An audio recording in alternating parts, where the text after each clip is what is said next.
This is the Aroma Professional Rice Cooker. If you're someone who likes to cook rice, but you really can't master it by cooking the rice in a pot, this rice cooker is perfect for you. This one has a lot of options. Actually, you have the option to click white rice, brown rice, you can cook quinoa. If you're one of those people who buys the quick rice or like the flash rice, like the minute rice you find in grocery stores, they also have the option for that. If you're just doing like a steam, you can also do that. Slow cook, you can also saute in this rice cooker. You can actually do a lot of things in a rice cooker, to be honest, and I have done that myself. I've made fried rice and all kinds of stuff in a rice cooker when times were tough and I didn't have actually pots and pans in the stovetop and I only had a rice cooker.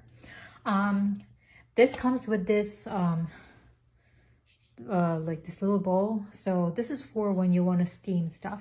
So right now I'm making rice, so you can see it's right there.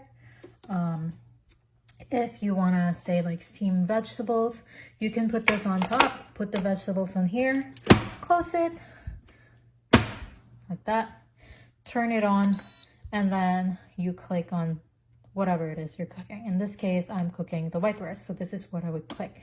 But right now I'm not steaming anything, so I'm gonna take this off, close this, and I'm gonna click on the white rice. So this makes it easy because you don't have to watch the rice cooker to make sure the rice doesn't burn or anything, because the rice cooker is gonna do that for you. It's gonna detect when the rice is cooked and ready, and when it is, it's gonna stop cooking it for you, and it's gonna beep. It's gonna make a sound to let you know that the rice is ready.